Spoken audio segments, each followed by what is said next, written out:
Have you ever wondered what it's like to be a real estate agent? Well, my name's Kyle. This is my wife, Jennifer. And today we're going to talk about housekeeping. Housekeeping.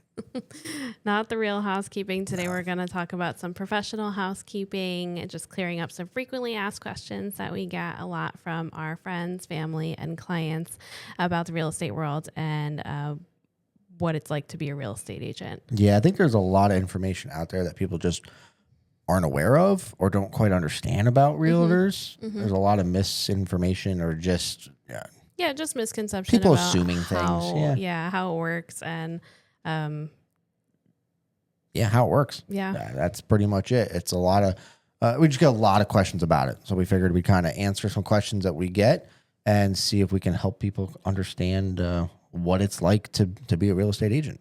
Yep. So as real estate agents, we are self-employed 1099 independent contractors. We work under a brokerage. Most agents do. If you do not have your broker's license and you're just a real estate agent, you are required to hang your license with a managing broker. So that managing broker might be, Keller Williams, Century 21, RE/MAX, any of those. And so the managing broker is in charge of making sure that you're doing everything legally that you're supposed to do, that you're following the rules, that all your filing and your documents are correct. But other than that, for the most part, it is your own business. You are an independent contractor. So they are just there for those reasons. Yeah, essentially a brokerage is responsible for you. So if you mess up legally or whatever you do, it comes back on the brokerage. So they make sure your paperwork, your contracts, everything you're doing is in line. So it covers their butt as well as it covers ours. That's what's different about realtors. We go interview brokerages. So we don't go and get hired by them. We actually get to choose which brokerage we want to be with. So you can go and sit down with 2 to 20 different brokerages out there from, like you said, Keller Williams, Century 21, RE/MAX, Iron Valley. I mean, all these people, you can go talk with them, see how they do business, what the insides of it look like, and which one aligns best with how you want to run your business throughout them. We decided to go with Iron Valley Real Estate right now because it makes the most sense for us and our family and the way that we want to run our business. We had considered that there are other well-known names out there, and that just those companies didn't necessarily align with what we're trying to do with our business and what we're trying to accomplish. And at the end of the day, just having those big box names does not necessarily mean that you're getting a better agent. And so ultimately what I, fear that people don't understand sometimes is that it's not the brokerage necessarily.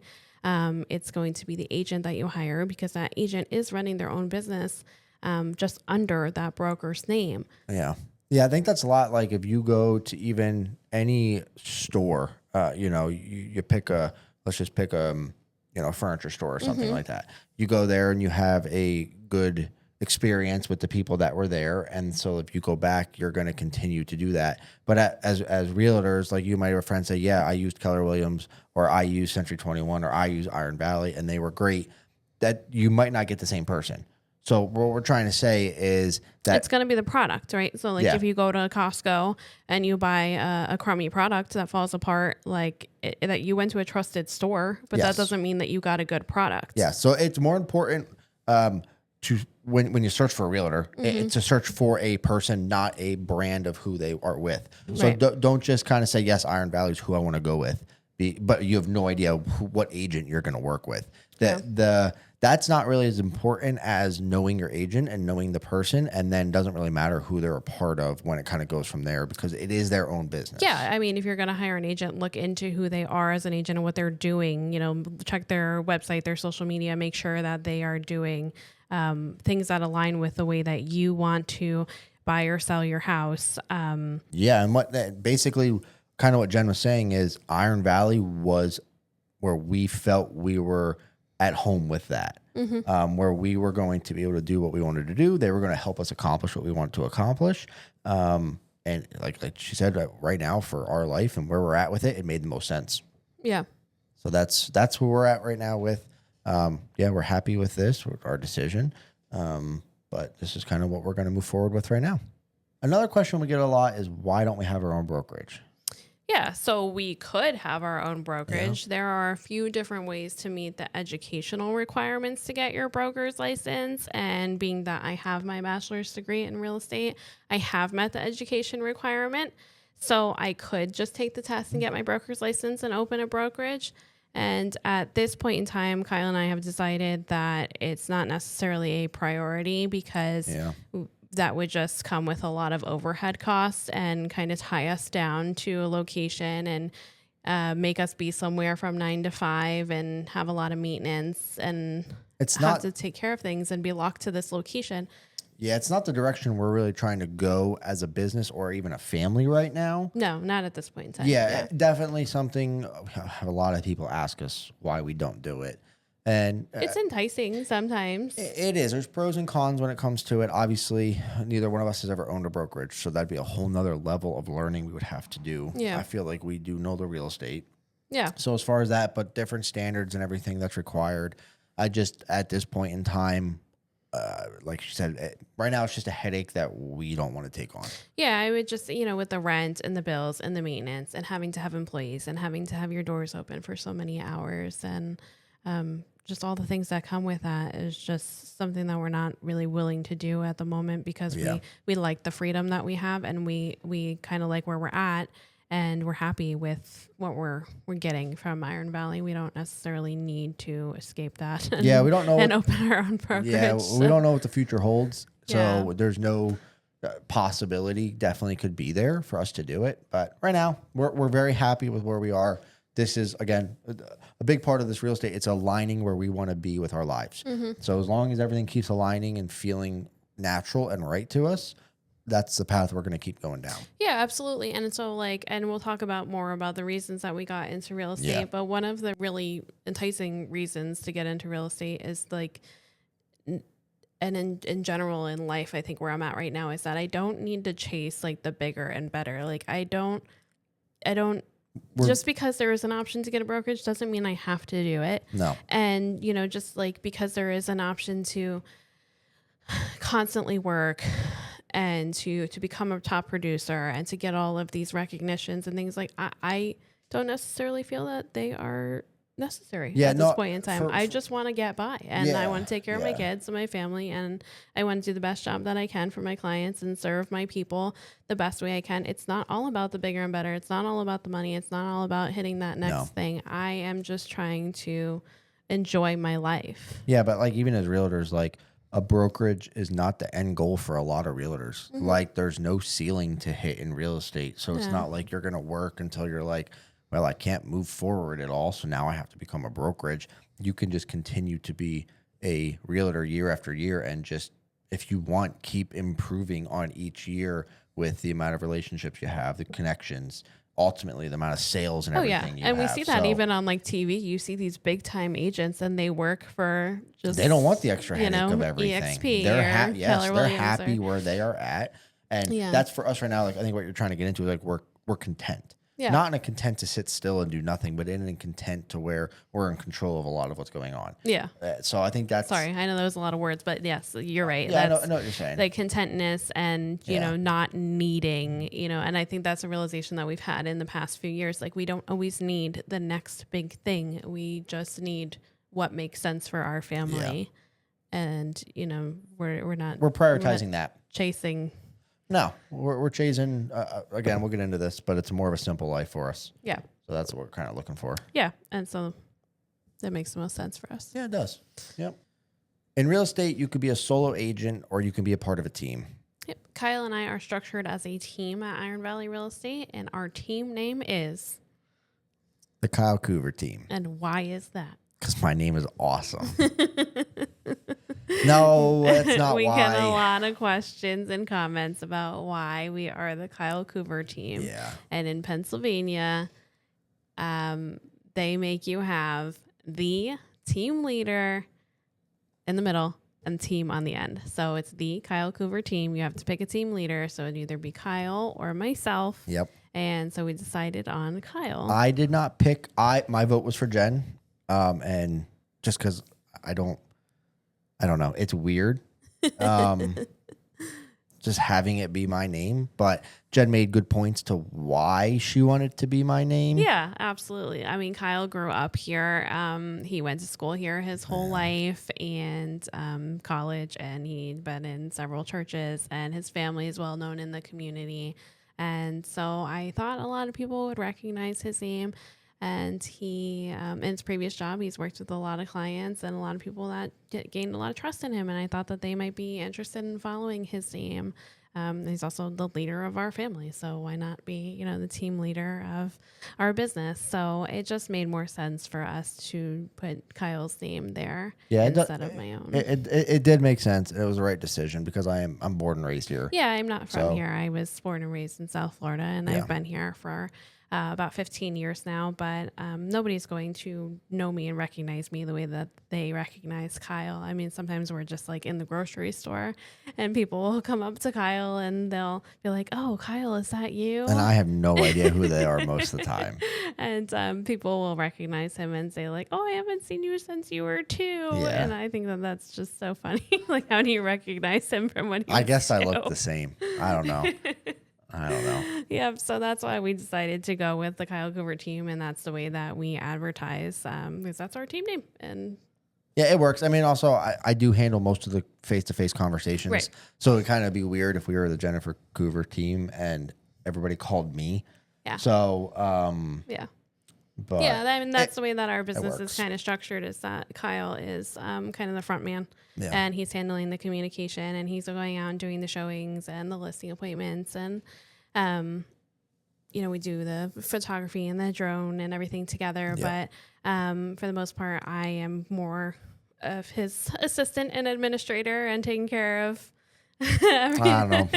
and doing the transaction coordinating and things like that. So She's the machine behind the scenes that keeps everything running. That's what she is.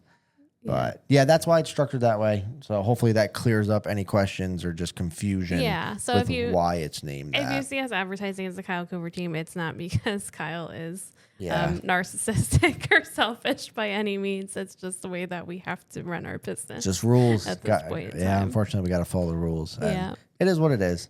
Let's touch on a little bit about how we get paid. Yeah, that is a surprisingly common question that people they just don't understand it. Whenever you work with a client, you go through a contract and it explains how you get paid. Mm-hmm. So it talks about what's going to happen, what the whole situation is going to look like. So we're commission based, and obviously we get paid once the house sells. So if we're selling your house and it sits for, let's just say, for 3 months, there's no money being exchanged until that actually closes. That's when we get paid. So And it may not ever close. Yeah. The house may never sell. And if you're representing a buyer, they may not ever buy a house. Or you only get paid the deal whenever, might not ever go through. So you only get paid when a property closes. Yes. If a property closes. Yeah. Yes. So it's 100% commission based. And so I think that a very maybe common misconception was one that I actually had before I was a real estate agent, was the thought that, all these brokerages that were just full of agents that would go and sit there at an hourly rate. And when the phones would ring, they would go out and do these showings. And if they sold a house, then they would also get that bonus commission. And so I thought that that's how it worked. And I think a lot of people might assume that. And that might be a misconception that they have as well. Yeah. And that's just not how it works at all. No, it's not. And that's kind of going to the next thing of once you explain this to somebody and it's based upon a percentage or whatever it might be of that home is what you're going to get once everything goes through. They'll see that percentage and they're like, wow, this is what you're getting to service what you're doing. Mm-hmm. And then that's the next thing is, well, no, this is what my brokerage is getting. So this percentage that we agreed upon goes to my brokerage. My brokerage takes however much you then agreed upon with your brokerage, your splits, your transaction fees, your insurances for the your E&O insurance. Yep, your If you have a transaction coordinator, they might take that out. Yeah. There are a lot of expenses that come out. And then, when you're the listing agent or the buyers, I mean, we can make another video about this, the expenses of being a listing agent. Yeah, we probably will. We drop a lot of money advertising somebody's house and a lot of time and a lot of energy and, open houses and just so many materials and this is a lot of upfront money that there's no guarantee on return. Ads and photography and all these things. Yes. And like if the house never sells, you're not going to get this money back. No. So realtors put a lot of money out of their pockets to try to sell these homes and try to get a commission back. And sometimes it doesn't happen. Yeah. And that's kind of scary for some people. And, on the other side too, with the buyers, I mean, you put a lot of time into driving these people around and to, your gas and your tires and your wear and tear on your car and the food that you have to eat when you're out and just a lot of energy and, going home and writing contracts that may or may not be accepted or, you might have a buyer who's not taking your advice and they're not putting in good offers. And so sometimes it could be a little bit of a waste of time. Yeah, it takes a lot. There's two different buyers here in the Poconos. There's the buyers that are looking for a primary home, and then there's buyers looking for a secondary/rental home. Mm-hmm. And those second home and rental homes take their time to buy a house, which is understood. It's not primary. They're not looking for something right now. Potentially, they could be looking for a good deal. So you can be working. You have clients you've worked for 2 years and continuing longer than that. Yeah. Yeah. So that's part of it. For 5 years, every once in a while, they pop in and they say, "Hey, like I think I'd like to see this house," and then you show it to them, and you don't see them again for another year. Yeah. And One thing I'd like to do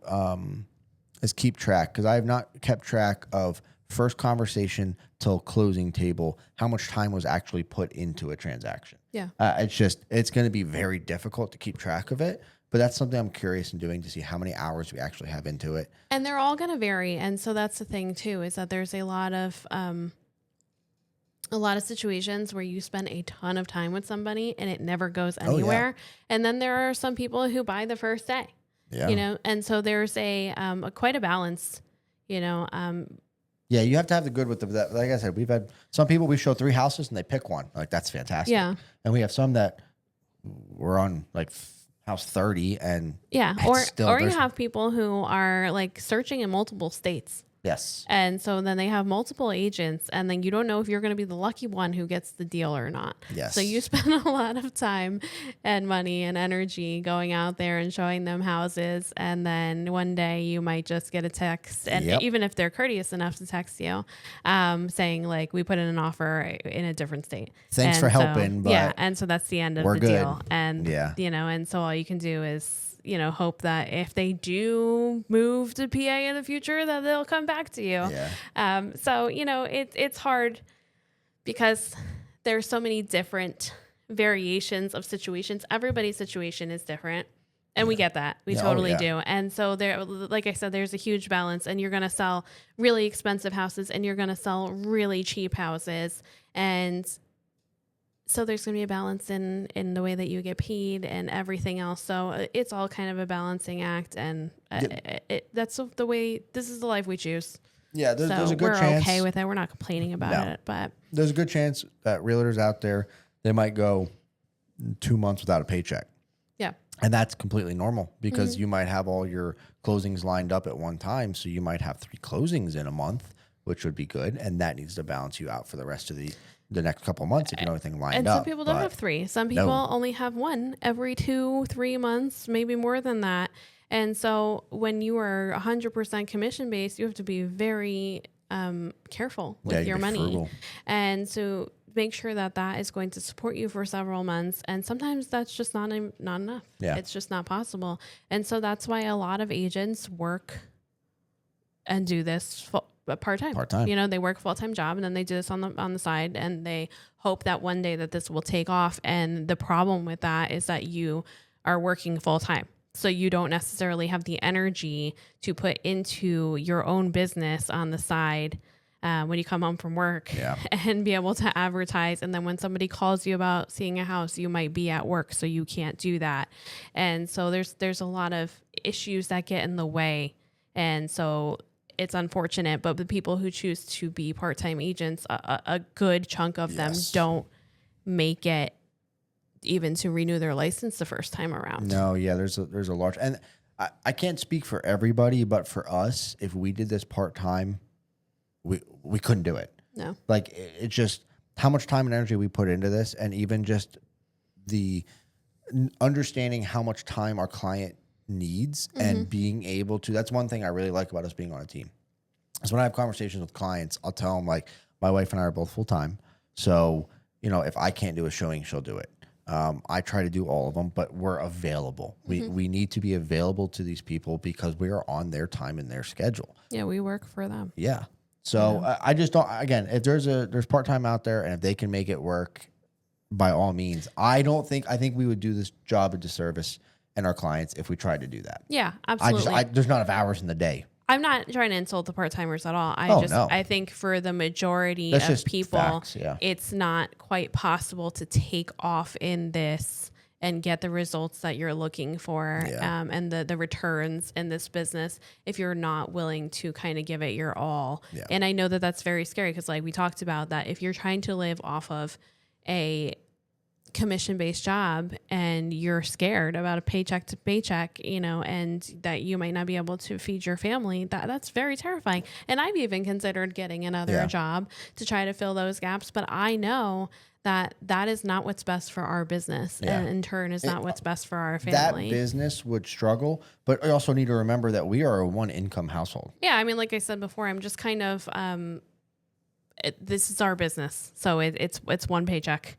And so I'm kind of assisting Kyle, and Kyle is the one, bringing in some income for us. But at the end of the day, we are a one income family and we always have been. Yeah. So, people think like, oh, you guys are rolling in it after these commissions, or you guys are going to have a great Christmas. And like, that's just not the truth at the end of the day. No, we'll do another video maybe about that as far as like breakdowns. But at the end of the day, oh man, you when you get your closing disclosure right before you go to closing, you're going to see a commission to our brokerage and to the other side's brokerage. And the truth is that we do not get all that money. No. It goes to the brokerage. They take their splits, and then we get whatever is left after all those splits and expenses and fees. And then Uncle Sam. Yes. Then we have to pay taxes on it and take out our expenses and save for the future and advertising and things like that. And so, pay all of our bills and take care of our family. So we're not really left with much, if anything. And so I think a lot of people don't really understand that. No, they don't. But also, this is kind of not to harp on, we're not complaining on this either. This will kind of flow into our last point, that like real question or just topic is why we got into real estate. Like we chose this and we are well aware of it. Yeah. We knew we had an idea of what this was going to look like. And we sacrifice many things to then get other things in return that we feel are more valuable than having two incomes or a different job. Yeah, it doesn't, we homeschool our kids. So it doesn't work for us to go have two full-time jobs. It's just better this way. Oh, yeah. It makes more sense that we can spend more time with our kids, that we can teach them how to have their own business, that sometimes they come in and they help us with things, or they go, if we're going to show a friend a house, they'll come with us. That's the thing. We help our sellers with their house, home projects and all that. And that's good opportunity for my kids to then learn work ethic, even helping other people, kids will come in and help us hang a smoke detector or help whatever them clean up or do. stage the house. So it all ties into what we're trying to achieve. Yeah. And it's just more time together, more education for our kids, just trying to live life together and be happy. We don't want to go punch a clock and be at a 9 to 5. Could be the same money, could be less, could be more. It doesn't matter. We just don't want to do that and take time away from each other and our kids. We actually like each other. Yes, we do. Mm-hmm. And so I know a lot of people want to get away from their families and escape their kids and escape their spouse, and that we're just not those people. We actually enjoy being together and working together, and we like our kids. And it's definitely a different point of views, because I remember when I was getting into real estate, I had some conversations with some clients from a last job, and I told them what I was doing and that my wife and I were going to do it together, be a team. And just the different contrast of people. One guy was just like, why would you want to do that? Why do you want to be around your wife that much? It's like, well, I like her. And then another guy, he was in business with his wife, and he's like, yeah, she's my best friend. Yeah. Like, this is easy. This makes sense. And I am one of the lucky ones that you are my best friend. And we mesh a lot where I struggle and I don't have my strong points just aren't there. You pick them up, and that's what we can rely on each other. Same thing. We complement each other. Yeah. I think for sure. That's why a big thing this works. Is we don't step on each other's toes. What you are strong at, I am not, and I need your help, and vice versa with that. Yeah. I mean, I think that there are some things that, we disagree with on, and that's totally normal. But, I think we've been doing this long enough that we would know if this is not working and we're just not good partners in a team or a business. But it's all good and it is working well. And we are happy with the way that it's going. Yes. And I love that we don't have to punch a clock and that nobody's going to tell me that I can't continue working because I'm going to, go into overtime or you have to stop homeschooling because you have to be at this place. Yeah, like we have our priorities and then we build our job around it. Yeah. Which is what we wanted. We wanted to be in control more and not have the world dictate what we had to do, what we were expected to do. Yeah. And so I'm more of a night owl and I like to work at night so I can get a lot of my work done. Again, I do a lot of the paperwork and the social media and the advertising and things that way I don't necessarily need to be like client facing all the time. Yeah. So I can get a lot of that like computer work and things done at night or like the photo editing and video editing and things like that.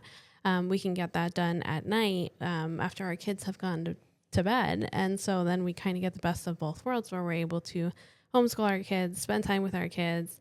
If, the kids wanted to play a game with us or they wanted to do something during the day, they wanted to go to the park, like we could carve out time to do that. Yeah. And so then I can get work done at night when they're sleeping. It's no big deal. Yeah. And so that's what I like about it. And again, I know that, we've joked about if we had a brokerage that there's a chance that I may never come home. Yeah. And that I would probably be working overnight and wouldn't know when to stop, and the hours wouldn't make sense. Yeah, for going me. back to the brokerage, that's kind of why we're not pursuing that right now, is because it's not what, we have young kids. Our priorities are our children and making sure that they're raised right and being in control of that. And this job allows us to do that. So it's a benefit that we do love this job. I'm a people person. I love talking to people. Yeah. And so the 9 to 5 doesn't necessarily work for us. No, it doesn't. It's kind of one of those jobs that like intertwines into your life. And so, you might be working at 8 o'clock at night. You might be working 2 o'clock in the morning. Yeah. You might be working on Sunday. You can't really make these hours. Realtor hours are 24 hours. Yeah. Obviously, when you're on showings or listing appointments, you're away. But other than that, I'm working here with my family. Oh, that's something we forgot to talk about. Yeah, that we don't actually work at the brokerage. Correct. Yeah. Some people do, and that works for them. They can go and they have a conference room that you can go work at. But for us, we work strictly from home. But that doesn't mean always from home. That can be anywhere we want. We could be at the park with the kids, and I'm taking phone calls, or she's doing email, but we still get to be involved with them. On vacation. Yep, on vacation. So it works for us. That's why, again, we're not complaining about any of these topics we talked about. Not at all. Just trying to maybe clear the air on topics of where misinformation or just questions that we get a lot. And, we do like doing these Q&As. We hope to do more of them. So with any other questions that you guys have for us about real estate, about brokerage, about buying, selling, anything to do with real estate, or even how we kind of manage our lives with 3 kids, homeschooling, doing what we do, we're here to answer those questions and help anybody out that might need it. But yeah, that's really our focus with this video, is just have conversations with you guys. Housekeeping. I'm so tired of it. Housekeeping. Yeah. So Get it out. Ready? No. In real estate, you can be a solo agent. All right, ready?